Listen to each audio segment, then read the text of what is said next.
Hello, and welcome to another episode of the Becoming Her podcast by Leslie Jackson. I am your host, and today's episode is just me because yesterday was my birthday, and this is the perfect opportunity to pause, reflect, acknowledge where I am right now, share where I am headed. And so that's exactly what we're going to get into today.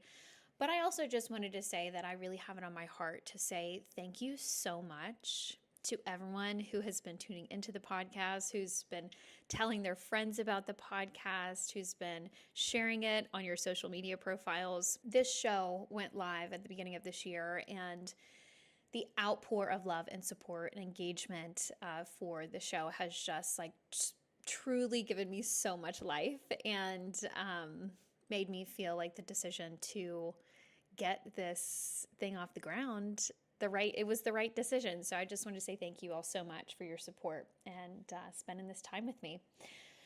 So let's get into it, okay? So how old am I turning? 32. And what was the biggest theme of this year for me? 100% relentless alignment. And I'm going to be unpacking this relentless alignment statement here all throughout this episode. But I just have to say that this past year has gifted me with the opportunity to be stretched and expanded. And God has trusted me with some really challenging decisions, lessons, missions. And I was just talking to my husband about this last night. He was like, you know what, babe, I feel like this was one of those years that you really transformed, and I cannot agree more. Okay, so let's talk about where I'm at right now. I told you that this year has felt like the relentless pursuit of alignment, and what really makes up that statement is me having to take a lot of risks and choosing faith over fear and believing in myself to be able to handle everything that there is to come. And when I say that out loud, it really reminds me of this coaching moment that happened inside of my She's a Force program the other day, where my girls inside of the program they stepped into one of the most challenging components of the program a couple weeks ago. And a few of them were sharing their angst with me about I don't know if I'm going to be able to do this. I've got this coming up and that coming up. And, I could really tell that some of them were seeking for my words to provide them relief. And to some extent, as your coach, I think that I absolutely can guide you through and help you believe in yourself and help you feel like you understand exactly how to do this. But on the other hand of that, some things in life that you're anxious about, you won't be able to get to the other side of that angst until you just show up and you prove those intrusive thoughts wrong by bringing the receipts.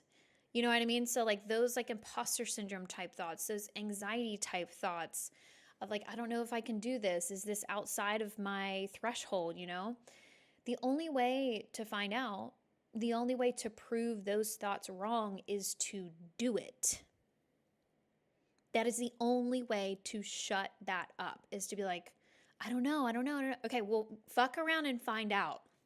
That's how you settle the volume of that. I don't know if I can handle this. And I'm not just saying this for the women that I coach. I mean, that has very much so been a lot of what I have experienced this past year, more so from a business owner perspective, a practice owner perspective. And I'm going to tell you guys more about that in a bit. But I had to share that little aside because I feel like the only way to continue to grow, I know that we drag this statement through the mud with just growth doesn't happen in your comfort zone, but it's valid. That's truth. If you want to grow, if you want to meet new versions of yourself, if you want to see and feel evolution in your life, you've got to take risks.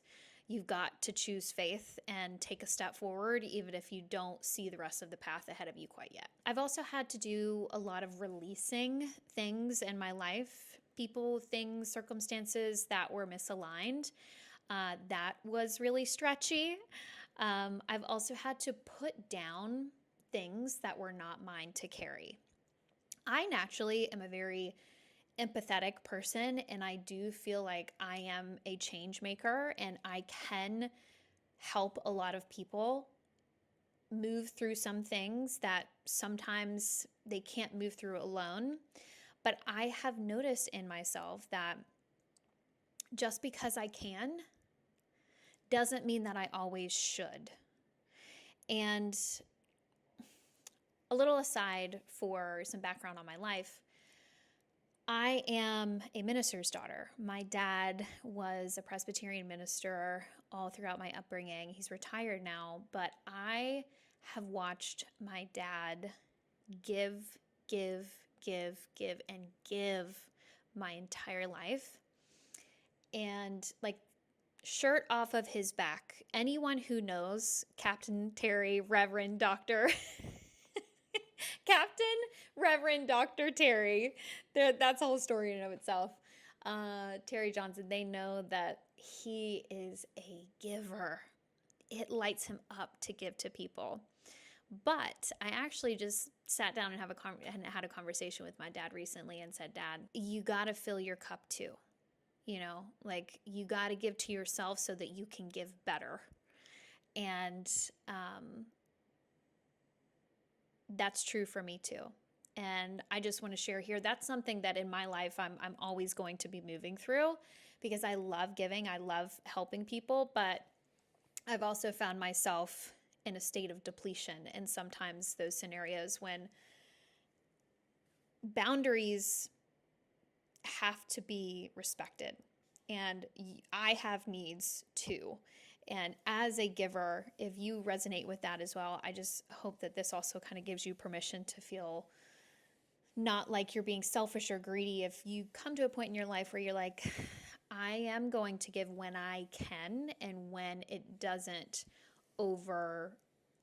overextend yourself, you know? So that's something that I've had to put down, like putting down things that aren't mine to carry. And also the other thing is that, like, don't rescue people from their lessons in life. You know what I mean? Like, I know for my own perspective that some of the best lessons that I've learned in life were the ones that I just had to learn the hard way. And I also find myself, like, as a natural coach, as a natural leader, I oftentimes find myself looking at people in my life and seeing like they're about to step into something painful and I want to save them from it. But that's also sometimes doing them a disservice. And that's something that I've had to learn myself as well, that the hard lessons are also oftentimes the most profound lessons in life. So, like, let people live their life, let people make mistakes, gift them with the opportunity to make a mistake. So don't make everybody's problems your problems, because you may also be kind of robbing them of their lessons. Also, I'm working on protecting my energy and focus. Like, when I say that, like, this past year and definitely leading into this next year for me, it is the relentless pursuit of alignment. It has absolutely been represented in the form of protecting my energy and my focus. Like, John and I were talking about this the other day. Like, one of the biggest challenges of modern life today is protecting your focus. And just recently, John and I sat down and we were having a like come to moment, because there was just a few things that, like, we were missing deadlines on, like deadlines that we created for ourselves, and we were not honoring our own deadlines. More specifically, like financial meetings and like planning meetings and things like that. That, like, when you're in marriage, like, you have to sit the fuck down and have those meetings so that you stay in sync, and so that things in the background of life stay in order so that you can actually enjoy yourself. And we just kind of like had to come to Jesus meeting with ourselves. And we're like, we have got to get our shit in check. And we both came to the conclusion that, like, there's some things in our life that we need to tune up on.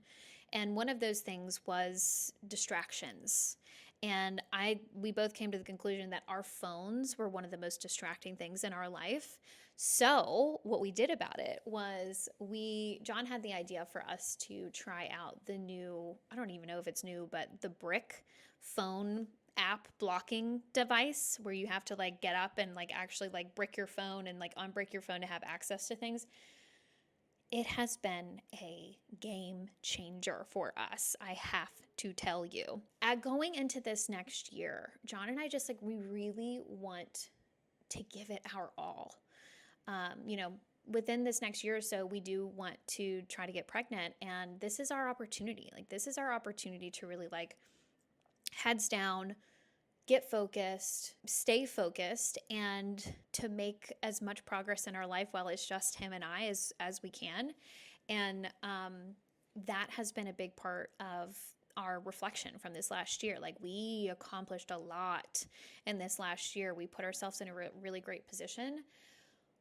But there's definitely a next level that we can tap into if we are willing to use our discernment and get really honest about like what things are we accepting or things that are holding back in our life that we're not addressing. And the phone distraction was a big one of those for us. So the Brick has been wonderful. I highly recommend it. I've been telling everybody about it, and it has been a life changer thus far for us to just really stay focused. Like, we've been having like competitions to see who can keep their phone bricked the longest, and I really feel like it's breaking that just like subconscious pick up phone, scroll for 3 to 10 minutes and just, numb out and losing that time. I think that is like such a time, energy, and attention leak in life. And if you can get that under wraps, you are at an advantage. So that's been a big focus for us. And now, like where I am right now is just preparation for taking everything to the next level. Like another area of my life that I really want to take to the next level in my business is my content. I am not a content creator. I'm not like an influencer, but as an online practice owner, I do have to make sure that I have a presence online so the women that need me can find me. And I take that responsibility very seriously. And in an ever evolving, ever more so saturated space, you have to find ways to step up and stand out. And for me, a couple things that I'm doing to take my content to the next level. One of those things was launching this podcast. Another realm that I'm stepping into is like actually strategically planning out my content. Historically, I would really try to kind of go like the intuitive route of just like when an idea comes to me, just open up the phone and speak and like do the thing. No. A bitch is too busy. I'm too busy for that. And that was a joke. That was not. But I mean, I'm still glad that I tried that strategy, because I now know that that's not going to get me where I need. So I have been creating systems. I've been writing out content. I've been purchasing equipment that is going to allow for me to take everything to the next level. John has been investing in equipment, and him and I together are really about to see how good we can get and see how many women we can reach in the world. And so that's one component of us like really preparing to take everything to the next level. It's like getting ruthlessly honest with ourselves about like what's standing in our way, what are we allowing to stand in our way, and making small investments into equipment and organizing our time differently, prioritizing our time differently. That has been really, really huge for us. Okay, so let's talk about a belief that I have outgrown. So this is a bit of a hot take, so buckle up. We all know the saying, it's all about who you know. I disagree. I believe that it is about who knows you. And I don't believe that it is a good idea to pull up to a networking event looking for somebody to save you. And I'm not saying that that's what everybody's intent is. But it's not just about who you know. It's about who you are. It's about what and who you are known for. And I believe that it's really important that you focus on building something and making a name for yourself by making an impact on the world, and then pull up to the networking events and have something to offer. Because that way, you can find people that have complementary missions to your mission and you can amplify one another. I've had a lot of conversations with very successful people. I would also consider myself a successful person. And what I'm most receptive to is collaborations with other people that are making shit happen in the world. That's who I want to collaborate with. That's who I want to pour into. Not because it's like tit for tat and it's like I do something for you, you do something for me. But it's just a more balanced, energetic exchange. It's a respectable, energetic exchange. And, there's also the realm of like mentorship. And when you're looking for mentorship, that's like a different scenario. That's not what I'm discussing right now. But I do not believe that the way to success in building something really impactful and doing it in a collaborative way is about who you know. I think it's about making your mission known, putting yourself out there, making an impact on the world, and allowing that to magnetize the people that have similar, compatible missions, values, morals, and beliefs to find you. And that is how an aligned network, a powerful network, can be built. So that's my hot take. That is a belief that I have significantly outgrown, and I absolutely encourage everybody else to think twice when we hear that statement. Okay, so something that was harder than expected for me in this past year. So John and I think I mentioned, we're talking recently about how I feel like I have really transformed in this last year. I have had some absolutely phenomenal mentorship that has poured into me this year. I have taken more risks in my life, like massive risks in my life that in previous chapters of my life, there was a Leslie before those risks and there was a Leslie after those risks. And I've also really grown to meet myself and really know who I am and know who I want to surround myself with. And when you have a dramatic evolution like that, it's not that I am above or below or beside. It's not about proximity to the people in your life, but there is a component of sometimes growing out of compatibility with people in your life. And if you are someone who didn't grow up in success, if you are someone who didn't, grow up in the caliber of performance that you are now operating in, I think it's kind of an underrated obstacle of that transformation that I don't think I was ready for in this past year. I have had to, in my pursuit for relentless alignment, I have had to get really painfully honest with myself about who is stepping into this next era of Leslie with me.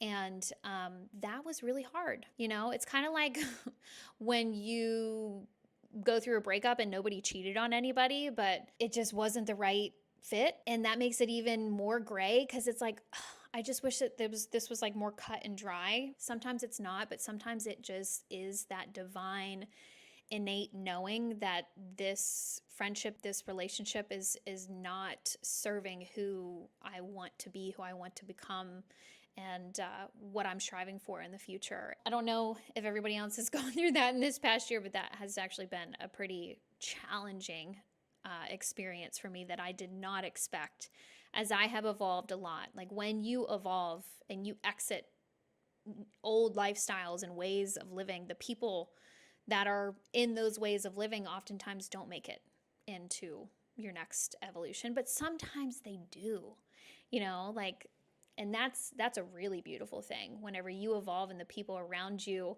don't see it as a threat, and they don't they don't see it as a threat, but they are just truly, genuinely so fucking happy for you.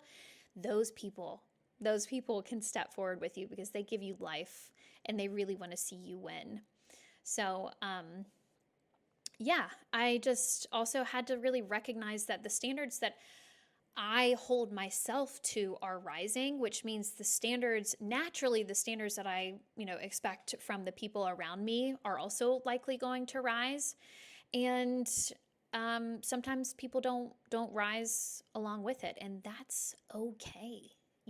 Like my right path is not always someone else's right path. But I will say,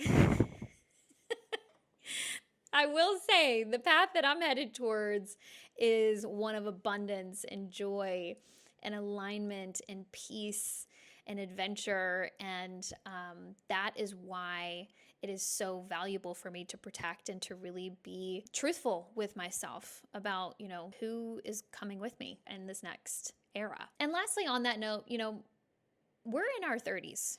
We are grown adults at this point. I feel like in our 20s is like we're all just figuring shit out, but now at this point in life, it's like it's not about like what your childhood was like. Like that's not an excuse anymore. We're grown ass adults.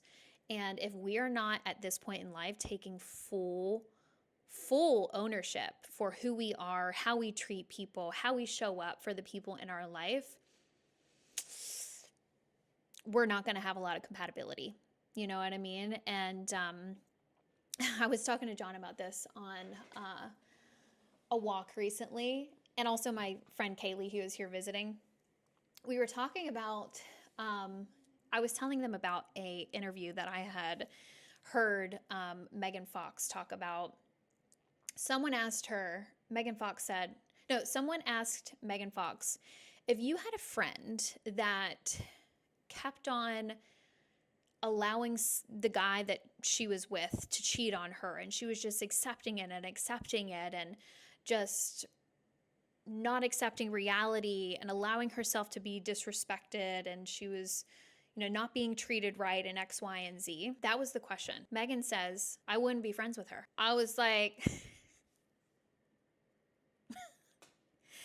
like, listen, ladies, there are circumstances where there's abuse and there's like, this isn't always applicable in every situation. I'm not saying to cut everybody, to cut someone off if they're going through a hard time. That's not what I'm saying. But what I am saying is we are grown adults. And if there are people in your life that are not making sound decisions, they are going to take you down with them.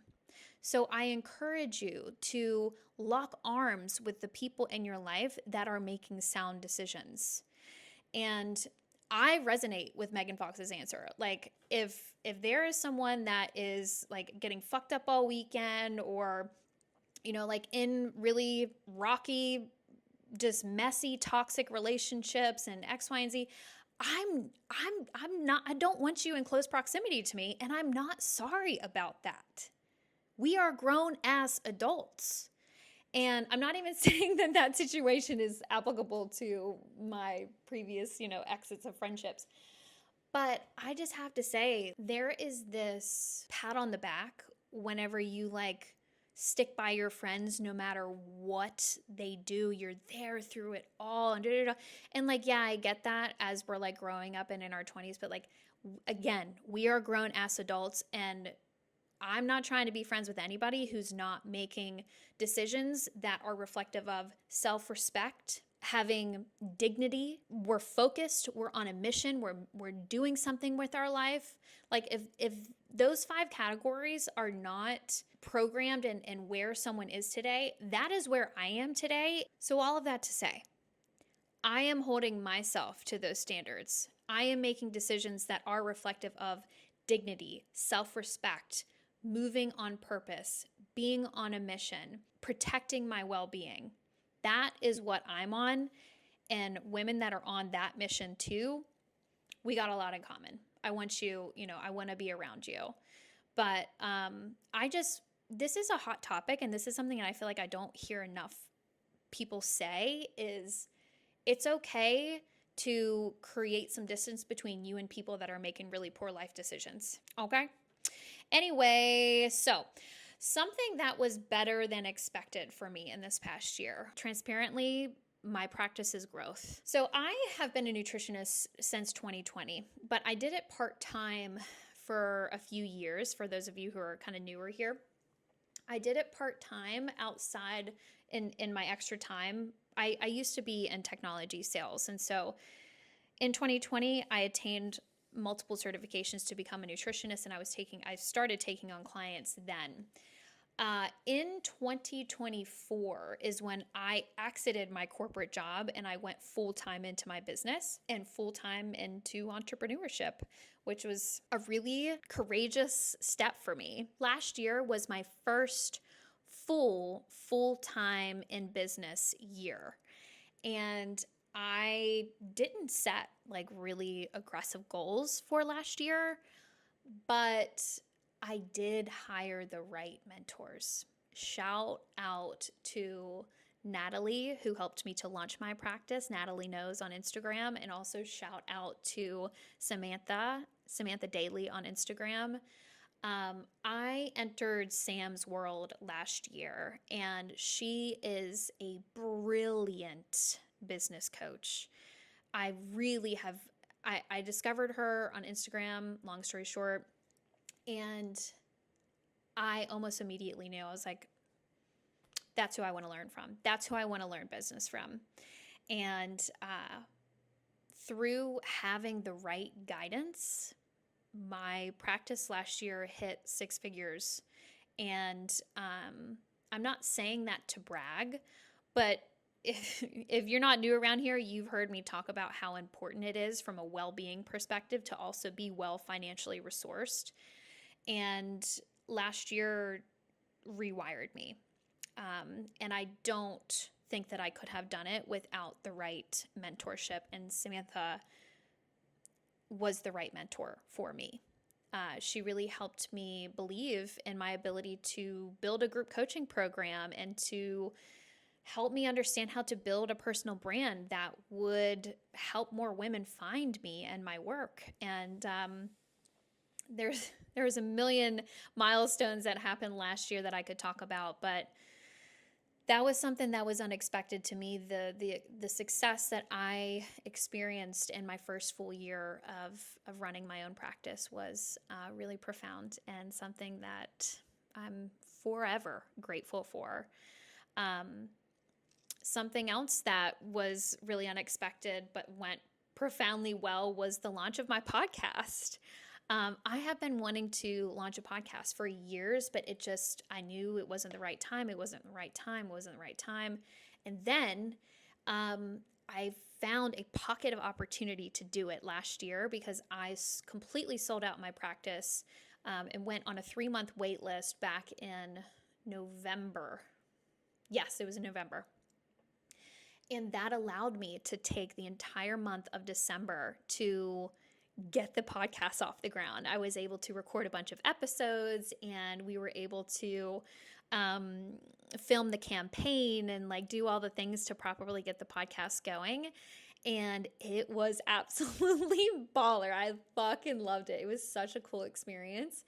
And it's just been going so well. I'm enjoying the episodes. I'm loving the guests that I'm getting to meet. I'm loving the collaborations that I'm getting the opportunity to do. It's opened so many doors for me, and it's also opened the door for everyone to experience my work. And for a million reasons, the podcast has been amazing. Also, something else that was really way better than expected was launching my first group coaching program. So in April of last year was the first cohort of my She's a Force program. She's a Force is my 12-week group coaching program, all centered around helping women heal the root cause of chronic inflammation and hormone imbalances. And historically, I had been really reluctant to consider designing and launching a group coaching program because my work is so customized, and I do believe that like everyone needs their own approach and protocol to actually healing the root cause. And Sam really helped me see a model and a blueprint that I could use to inspire me creating my own group coaching program. And I did it. And the first cohort of She's a Force, it was 5 women inside. And when I tell you that these women had the most insane results, it completely rewired my perspective of group coaching programs for functional nutrition, because I found a way to coach them together, to also infuse lab testing, but then to also infuse a custom healing protocol. So although it's a group coaching program, the first 4 weeks, it's collective. We are all doing the same thing. We're laying the foundation. And then the second half of the program, although we're doing it together, everyone is running off of their own custom healing protocol that I design for each individual based upon their own lab results. And that was the key. And I had so many women that reversed upwards of 80 to 90% of their symptoms. Their body was able to really release chronic inflammation and to release excess fat that had historically been very resistant. And post that first cohort, I was like, this is it. This is what I want to bring to the world. And so because that first cohort went so well, I launched the cohort again in the fall, and completely sold it out. And that cohort went so well too. And what I love so much about the group coaching component of She's a Force, and like doing it from a health perspective, is the magic of sisterhood that happens inside of the program when we are all collectively on the same mission. We all want to feel really fucking good in our skin. We all want to heal. We're all done with the BS of conventional medicine. And we're all rooting for each other because it's not easy. It's not an easy thing, but it is the most worth it work you will ever do in your life. I've seen this work not only transform the women that are inside of the program, but transform the families of the life that are inside of the program. And so the She's a Force program was a heart-birthed program for me. And it has also allowed me to create a way to make my work more accessible to more women. And that has made me really, really, really, really happy. The She's a Force program was the right call for a million reasons, for my clients, for me, for my practice. It was tremendously successful. It is continuing to be tremendously successful. I launched it again at the beginning of this year, and the women inside are just absolutely fucking crushing it, and they're changing their lives because their health is the vessel for their lives. Their health is the vessel for the mission that they are on in their life. And when their vessel is thriving, everything else around starts to thrive. So that was really, really cool. A very cool thing that happened that was way better than expected for me in this past year. And yeah, so now let's talk about a couple lessons that I learned in this last year.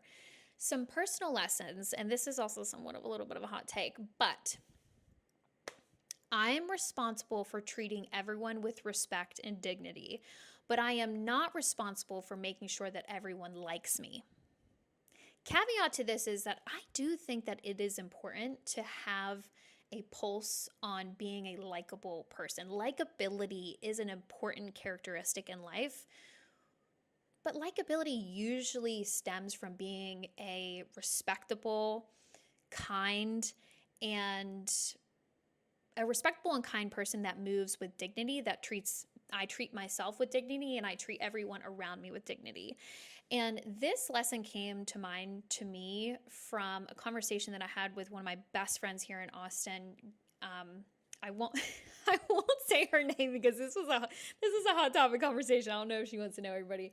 I don't know if she wants everyone knowing that we were talking about this, but she was just saying that she is noticing that in relationships and friendships that she is just like overextending herself and going above and beyond and giving way more than she's receiving. And she feels this need to be liked by everyone. And she just like wants to keep everyone happy. And what I said to her, which is something that I haven't always had the clarity of, but now I do have the clarity, is that keeping everyone happy is not realistic. And what we are responsible for is treating everyone with respect and dignity. Respect, kindness, dignity. But keeping everyone happy and making sure that everyone likes you is not realistic. And that is just a clarifying perspective that has come to me in my now 32 years of life, that setting the expectations of what you should and what you should hold yourself to is important. Like where is the line? That what is the standard that we're holding ourselves to? Respect, kindness, and dignity. And so that is one of life's recent lessons. And in business, for my business girlies out there, what I have learned is to focus on controlling the controllables. As an entrepreneur, as a business owner, you cannot control all outcomes. You're going to drive yourself crazy trying to control all outcomes. I do try to influence outcomes, but thinking that I control them is, first of all, just inaccurate. But the way that I have found myself to be regulated as I am running my practice, running my business, is finding peace in giving it your all and releasing the desire to white knuckle the outcome. That's going to deplete you. Trying to white knuckle and control all of the outcomes and to control everything, no. Give it your best. Find peace in giving it your all, and then you have to give it to God. Then you have to release the outcome. Influence the outcome as much as you can. Give it your all, but then release the outcome. And trust that no matter what the outcome is, you can handle it. You are surrounded by people that will help you handle it. That has been so helpful for me as I've been navigating my first couple years in entrepreneurship. And from a health perspective, a lesson that I've learned is it's less about knowing what to do and more about who you identify as. And the reason that I say this is I've been doing a lot of mindset and identity work with my clients over this past year, and it has felt like the portal between releasing old behaviors and stepping into a new lifestyle. A new way of eating, a new way of sleeping, a new way of moving, working, all the things. And I say this because you can know all of the things to do, but if you identify as a woman who laughs it off whenever you don't do the thing that you said that you were going to do, or who laughs it off whenever you say, oh yeah, I'm not an athletic person, who doesn't take yourself seriously, you don't see yourself as a person who does what they say they're going to do, you don't see yourself as a woman with high standards, that can be the wall in between who you are and who you want to become.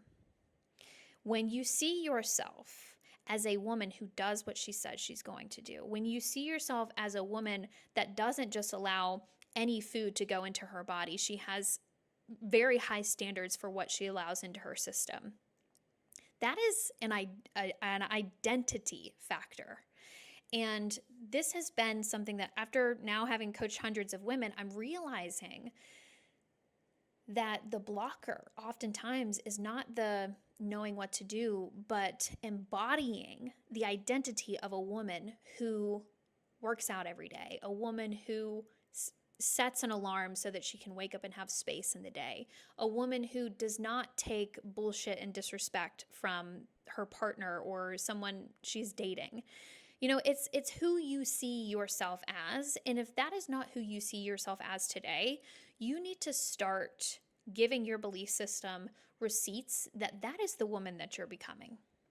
And that is what happens inside of my programs, is that my clients, I see their identities evolve. I see that they start really respecting themselves because they're doing the hard thing, and they're also regaining the trust in themselves. And that has a profound impact on how you feel about yourself. You know, there is a relationship between you and your highest self, and that's a relationship that is worth protecting. Okay, so the honest truth. Here's a few honest truths. Something that I'm still trying to figure out is how to stay well informed with world events while also protecting my mental health.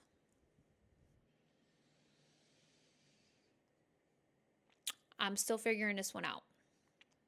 Haven't quite figured it out. I'm a very highly sensitive person. I am an empathetic person. But I have found myself throughout the last decade in world events where I feel this call to be well informed and to speak up and speak out. But I have also seen that kind of spiral into a paralyzing state of hopelessness for the things that I see happening in the world. And so I'm really still trying to work on figuring out how to stay well informed, how to take a stance, how to speak up, while also protecting my mental well-being, because what I've had to clock, especially over this last year, is if I am not well, I can't help anybody. So I was just watching an interview with Kerry Washington. She had a really great panel of women, and they were talking about this specifically. And she asked, like, how can we make an impact? How can we do our part in the state of the world right now? And I don't remember the name of the woman who answered this, but she said, relentlessly protect your mental health. And I was like, period. Ladies, gentlemen, anyone who's listening, protect your mental health so that you can be of service. Protect your health so that you can be part of the solution. And that is what I am working towards every day. I don't do it perfectly, but that's what I'm figuring out. And that's what I am anchoring myself into. Take care of myself so that I can be part of the solution. A fear that I'm moving through. Okay, so it was so funny. One of my girlfriends months ago, she texted me and she's like, Leslie, do you ever deal with like imposter syndrome? And I was like, bitch, every single day. Every single day. I had imposter syndrome about launching my podcast, launching a group coaching program, launching my own practice. Like, for a million different reasons, I have imposter syndrome. But I know that the cost of building something profound and world changing is embracing the discomfort of imposter syndrome. And one specific thing that I have imposter syndrome about is being an entrepreneur. No one in my family has ever been an entrepreneur, so it's not really been something that I grew up around and been like, oh wow, that's something that can happen, or that's something that's in close proximity to me, so maybe that could be my reality one day, you know? And I truly, like, I've never been the type that's like, I want to grow up and be an entrepreneur. Like, even when I launched my practice, that was not my mind at all. I just wanted to help women heal. I wanted to be a full-time root cause focused functional nutritionist, and I wanted to do it my way. I didn't want to go work in somebody else's practice and have to do it their way. Like, I want to do it my way. And that meant that I was going to have to meet entrepreneurship. That meant that I was going to have to become a business owner. I've been seeing this trend on Instagram of like, I am the first woman in my bloodline who now does whatever the fuck I want to do. I'm the first woman in my bloodline that has made six figures or da-da-da-da. And honestly, every single time that I see that, it gives me the fucking ick, because, girlfriend, do you understand the rights that your ancestors fought for you to be the first one in your bloodline to have that opportunity? Okay, no, I didn't think so. So, like, put some respect on their name. Okay? Like, you are the first one in your bloodline because a lot of women in your ancestry suffered and fought for you to have the right. Okay? So just want my listeners to hear that, like, that is not lost on me. But where my imposter syndrome, I've identified that, like, my imposter syndrome has come from, like, I haven't hadn't seen it modeled in close proximity to me to be a business owner. And so that is an imposter syndrome thing that I work through on a daily basis, like believing in myself to be able to do my work and also hold the weight and the responsibility of running my entire practice in my own LLC. So that's a fear that I'm moving through. I don't know if it'll ever go away, but hopefully it will.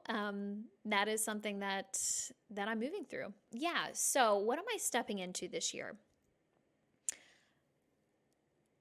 Number one, what am I protecting? I am protecting my focus. And like I told you guys, if you haven't considered the Brick phone app blocking device, highly recommend. I'm relentlessly protecting my focus. Something I'm curious to try is somatic energy healing. I have never tried that before. There's a lot of like Chinese and naturopathic and integrative and functional medicine modalities that I've tried, but I have not tried somatic energy healing. And I feel like I'm not perfect, and I have really stretched the functional lens to the end of its capabilities of supporting me, but I do still feel like there's some energetic things that I have opportunity to explore to make my quality of life even better. So I think I'm going to try some somatic energy healing this year. And my podcast show producer, his wife is a somatic energy healer, and I really love how I feel in her presence. And when I get to it, I think that she's who I'm going to go to and give it a try. What am I looking forward to? So this is where I'm going to wrap up, but John and I have a really cool travel year ahead, and it's a little ridiculous, a little crazy, but we're going to Hawaii in, I think, May with John's family. So I'm really, really excited about that. I am really excited to go back to Paris. One of our friends is getting married in Paris, so we're going to go to Paris. And then another one of my friends is getting married in Spain. And John and I were like, well, we're not missing any of that, so we will be there. And so I'm really looking forward to the travels that we have planned. Transparently, for the last 2 years, I've been so relentlessly focused on building the foundation of my practice, and now it's time for me to get out and experience some traveling again. We really haven't traveled anywhere in the last 2 years. The years prior to the last couple years were a lot of travel, but we went through a phase and like an era where like it wasn't the era of travel, it was the era of like heads down, do whatever we got to do to build the foundations of my practice. And so, yeah, I'm really excited to get back out there again. And I'm also just so excited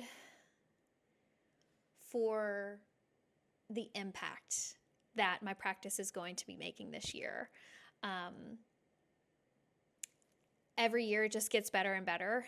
And the women that I get to help and support, I live for it. It gives me so much life when I see women that have gotten to a point of hopelessness when it comes to how they feel in their body, experience relief, and their energy and their life, kind of coming back into their vessel, and watching them step back into their life again and be vital and radiant and relentless and like going the fuck after it. I don't know if you guys can tell, but it literally like lights my soul up when I think about my work and the women that I get to help heal. And lastly, I would say I am excited to pursue my dreams and to support my husband and my friends and my family in pursuing their dreams as well. So that is my reflection on this last year and where I'm at today, what I'm moving through, what I'm excited about, and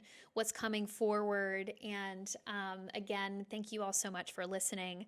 I hope that this has been supportive for you, and that's a wrap. That's Leslie stepping into chapter 32. Come along for the ride.